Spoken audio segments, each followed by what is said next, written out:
top of the morning to you guys. I hope you're all doing well. Now, today we want to talk about housing and immigration. And I know that this is quite a highly charged topic in Portugal. A lot of locals feel that foreigners are to blame for the housing crisis. And, are they really? Are we really? And to be honest, the answer is partly, but it's much more complicated than that. And I want us to look at the whole picture. So I'm going to start off with a few points here that I've researched. And we can then afterwards, Nick Smith and I are going to have a chat about it and just discuss stuff like that. But what I really want to happen is I'd love you to jump in the comments and have your say. Let's keep it clean, let's keep it tidy and be constructive and respectful of other people's opinions. But let's talk about it because this is a great topic. It really is. And it comes up now and then in like sort of little passive aggressive things. So great. Let's get into it. And I'd love to hear your thoughts. All right. Okay. Facts first. Here we go. Is foreign demand driving up house prices? Well, yeah, but it's only part of the equation. Now, here's how it plays a role. 1, luxury and tourist markets. Foreign buyers often target high-end properties in Lisbon, Porto, and the Algarve, which creates like a trickle-up effect where developers and local sellers push prices higher for all homes. The Golden Visa and NHR policies. Now, until recently, Portugal's Golden Visa and non-habitual resident NHR tax benefits encouraged wealthy foreigners to buy property, inflating demand in desirable areas. Given, okay. And then the third point in this first point is expat and digital nomad influence. Now, many remote workers and retirees find Portuguese real estate cheap compared to their home countries, so they're willing to pay above asking prices, setting a new market standard. And obviously, when we're talking about digital nomads, generally we're talking about rentals, and obviously expats and immigrants, we're talking about real estate. The second major point is, are locals pricing homes for maximum profit? Now, absolutely. Sellers, both individuals and developers, will always try to get the highest price possible, regardless of who the buyer is, regardless of which country it is, wherever. This happens all over the world. So speculation and short-term rentals. Now, many Portuguese property owners converted homes into Airbnbs or short-term rentals, reducing the housing supply and making long-term rentals expensive. There are developers that are catering just to the wealthy. So instead of building affordable housing, developers focus on luxury properties because they yield higher returns. This shifts the entire market upwards, and it's natural. Most people in an environment like this want to make more money. Now, local greed and market reaction. Now, some locals are super quick to blame foreign buyers, but still sell their homes for top dollar when given the chance. That I disagree with. And number 3, other economic and structural factors. Now, low wages and high living costs, even without foreign buyers, house prices would still be unaffordable for many Portuguese citizens due to low wages and slow wage growth. Bank lending and interest rates. Now, easy mortgage approvals and low interest rates encouraged buying sprees in the past decade, pushing prices higher. Lack of government regulation. The Portuguese government has not built enough affordable housing or effectively regulated rent prices to balance the market. And yes, I know there are programs to counteract this, but they're taking a long time to come into action. But now, who is really to blame here? But it's actually a mix of foreign demand, local sellers maximizing profits, government policies, and broader economic trends. It's misleading to say that only immigration is responsible for high housing prices, because locals, investors, and policymakers also play a major role. So if you're looking for a place to put the blame, you've got to put it on everybody. So that's the reality of the fact. Now, Nick and I are just having a little chat about general immigration issues. So here it goes. Now, Nicholas, it's fantastic to have you back in the studio. Can you come a little bit closer? Oh, sorry. I know it feels a bit sort of... Yeah, but I just don't want you to touch me. Okay. Hey, Nick, it's great to see you again. It's nice to have you back in the studio. We do this all the time. Just kidding.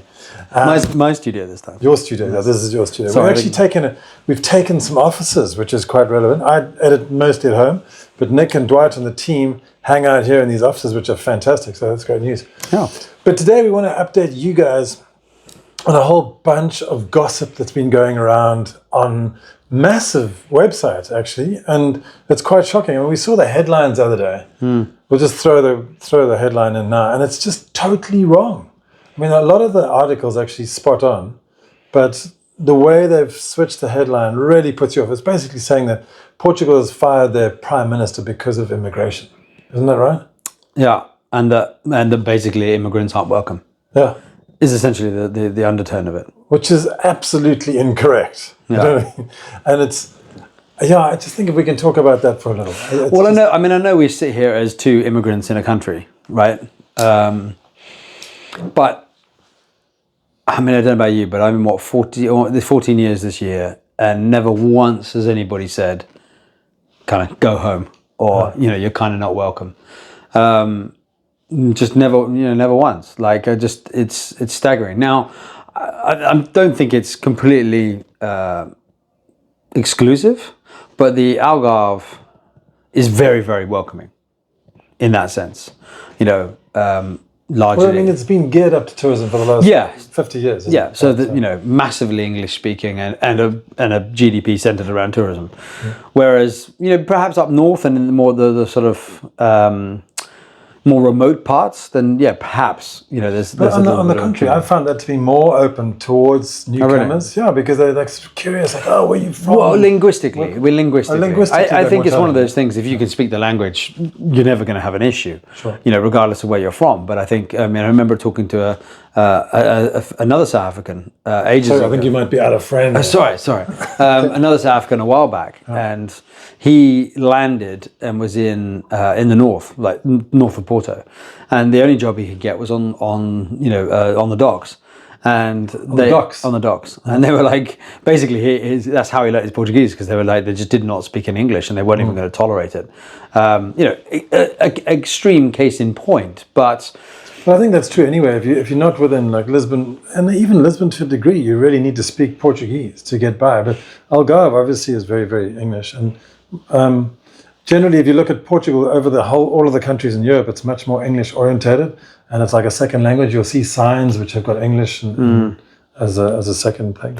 Well, I mean, the other side of that whole article thing was about the immigrants, raising the price of houses, and apartments and etc. Or real estate, should we say, in general. And like to that, I think we had a conversation. I get a little bit animated around that topic, but it's kind of, it's not true. House prices have gone up, right? But I think before we said that, there's a lot of other factors that have gone into play to raise those house prices. And I think that the point you're going to make right now is that those Portuguese people who sold the houses in the first place, they've benefited from the elevated prices, and they still do today. Yeah. I mean, like right next door to me, there was a plot of land going for something like, I think it was going for about 80,000 or 90,000 euros. Within a year, somebody had bought it and sold it for 160,000 euros. But that guy was from Lisbon, and he was making cash. So, the Portuguese are making money as well as all the foreigners. So, yeah, I mean, look, you've got the two problems, right? New entrants to the buying market, and those upselling. Sorry, that's kind of on the same point. Upscaling, and then you've got the rental side. They're two different things, and we'll take them, I suppose, separately there. But yeah, you're right. Like at the end of the day, there's massive generational wealth. Sadly, Duarte's had a little issue with his car, so he can't be here to be the Portuguese guy in the mix here. But I don't think you mind me talking about this, in that his grandma or his grandfather before he died, had always amassed property wherever he went. He was a police chief, and wherever he went around the country, he always bought property. So I don't know what they're sitting on, like, let's just say 19 different bits of property. No, but it's a very traditional cultural Portuguese thing to try and garner property as well. Because property is wealth. That's how they look at it. So that's why you get a lot of stuff that sits empty, because they won't sell it, and because holding it is key. Which I don't get me wrong. I think it's a fabulous policy if you can do it. But at the end of the day, that's sort of the moaning of the disparity not being able to get on the market. Well, they're holding massive key assets that could drive that forward. Now, yes, going back to the second point on the buying, okay, if you've got a couple who are in a 2-bed flat and just had a third kid and want to go up to the next level up, there is a big jump. That's not only because of the taxation, but it's also because of the disparity in what they don't talk about is a disparity in wages. This place doesn't have a mass, especially in the Algarve, it doesn't have a big middle class, let's say. Wages are low, they remain low, they don't seem to go up. Social security is high, so no employer wants to pay more money. Hence all the younger kids and younger couples will just leave and go elsewhere, to go to the US, go to the UK, go to Germany, go to France, to try and earn some more money. I mean, it's just a normal thing, isn't it? Yeah, so like you're trying to, you upscale, I don't know, just off the top of my head, in Almansell from 330,000 2-bed apartment to a 440 4-bed. That's how are you going to do that on a €1,500 salary? So that bit, yes, is hard. So prices have driven that and created that problem. But equally, their 2-bed is now worth a lot more than their, So I think at the end of the day, the problem was still the same. It's hard. It is hard. Like you can't fight against it. It is hard. But then, what really grates me is when you get these newspaper articles or these blog articles that just put it out of all proportion, and it sounds really dramatic. That sounds like the immigrants are being targeted on the street and saying, "You're not welcome here." Where it's not true at all. And that's what we want. That's why we wanted to do this. Exactly. We wanted to say to you that don't read these articles and think, "Oh, I'm not welcome in Portugal," because you are, and everybody loves having you come in and very welcome. It's just clickbait. It is. It's just clickbait, sensationalism, total sensationalism. I try that in my videos all the time. It doesn't work very well. But no, we had this. I think it came up on the weekend, and I think I ranted at you for about half an hour. I've now known Lucas that well. I know when he switches off from talking to me, but listening to me. So, but no, it does anger me because it makes it sound like this place is incredibly unfriendly. And look, we are Algarve biased, we are Algarve focused, and we can in 100% certainty that is not, that is not the problem. There's no problem here. Our foreigners are valued members of the community here just as much as the Portuguese are. We all work together. Yeah.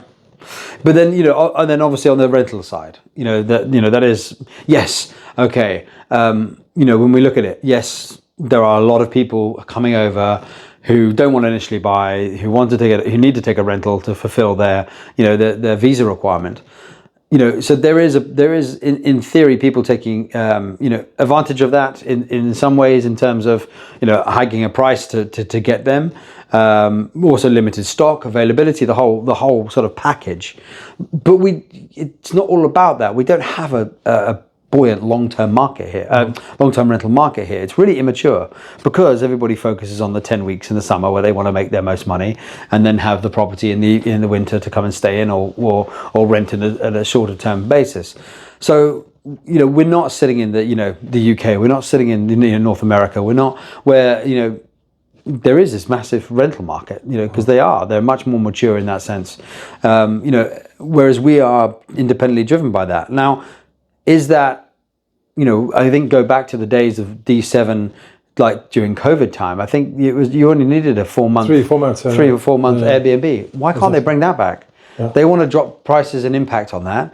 Then bring that back. What does it really matter to them? Where, as long as they get an updated address, why should it matter? So, okay, we can't change policy here on this channel, but it's, everyone blames the tourist, the immigrant that wants to come in, but actually it's the policies they adopt. But it's also not just a problem. It's just not just a problem for the locals who are trying to rent. Like places like Lisbon and Porto where the prices have gone sky high.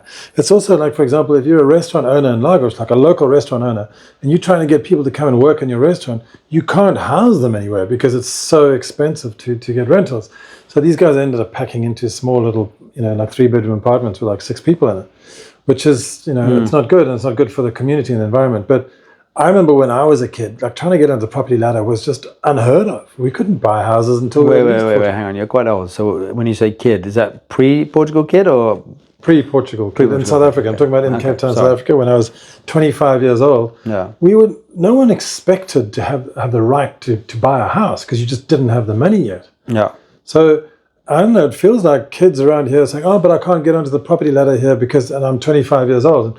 And that was a very common thing a few years ago, but now obviously it's prohibited. True, but like it's, as we go back to it, it's the wages, you know, the 25 or 24% that they charge for Social Security to an employer, plus all the other benefits, paying 14 in 12 months, you know, all those kind of bits, and then you have to pay meal cards and all these things. You start adding up, so an employer doesn't really, ultimately it turns around to be something like, you know, you're paying 50% of the salary when you gross it all up, you know, of someone. So it doesn't make it attractive to hire people. So they're not promoting entrepreneurialism in that sense of trying to build, you know. And that's the backbone of the economy. I mean, like 90% of the businesses in Portugal are small businesses, and they're getting stuck big time. Or that, you know, all it breeds is green receipts, which is, you know, contract working, cash in hand jobs. It doesn't breed the stuff that you need to be able to buy a house, you know, or rent an apartment. Like, for example, a gardener or a cleaner is never going to give you an invoice because they just don't want to pay the tax. Yeah. So look, I mean, think about it. Like, you know, you're earning, I don't know, let's just say it's a good wage and you're at 2,000 euros a month, but you've got to pay 1,600 for an apartment. So you both have to be working if you're in a couple. How a single person does it, it becomes a flat share or something like that, or as I say, generation wealth. They've got a grandma with a property, you know. So it's not transparent, you know. It's all this sensationalism that is around the big bad wolf, you know, that is the immigrant is rubbish, to be honest with you. It's, yes, okay, you can't deny people aren't coming and people need that for their requirement, for the thing, but actually, you know, it's the other aspects that are causing more of a problem, in my opinion, than. And talking about other aspects, there is another sort of headline that's been recently grabbing attention. And it's kind of coupled in with this whole immigrant thing. But the Prime Minister was recently he was accused of corruption. No, not of corruption, actually. Because basically what happens when you become a Prime Minister, you're supposed to get rid of all your other things and all your other businesses and not have any conflicts of interest. Yeah. So what he did was he sort of made his son and his wife a partner in this business, and he sold it off to them. And he felt that wasn't a conflict of interest, and he carried on. So now the opposition has turned up to him and said, okay, you can't do this. And it's a big drama, and they've dissolved Parliament. And it feels like everything's totally highly sort of fickle charged, and charged, but it's not. And the thing is, if we go back to the previous Prime Minister, the same kind of thing happened when they accused him of corruption. He hasn't been charged, and this is like 3 years later. He hasn't been charged at all yet. So there's nothing. No, it's not even that. It's less than that time-wise. It is less than that. I think it's the third general election in three years. Yeah. So what I'm trying to say is that, like, a lot of these things have been allegations that haven't really stuck, and they've destabilized the political landscape. But it's in effect, it's not really destabilized it. It just makes for a lot of downtime in Parliament. Well, the president, I mean, if you look at Portugal news, they talk about, you know, he's come out to say, you know, we're going to be, you know, we're still the same regardless of the government that comes in. We're still, you know, being stable, foreign policy, all this kind of stuff. Now, whether he doesn't really define whether that's, you know, his global stance or his national stance, but we did notice, you know, there isn't a lot of change from the last two, apart from a couple of the little bits, which actually directly affected a lot of our clients, you know, or indirectly, and that was around AL licensing, you know, which is the alojamento local, which is Airbnb. Airbnb, yeah. And you know, they were like, again, it was one of these national schemes that they looked at, and because of the impact more heavily in Lisbon, you know, where you've got ghost blocks basically that were bought up, you know, for that kind of thing, and for tourism, you know. But then, you know, it was applied nationally. So therefore, the tourist industry down here, 70-75%, this is Nick's stats, GDP, the tourism down here, you know, you need, just why people have these places, to rent them out. So it was kind of draconian in one sense.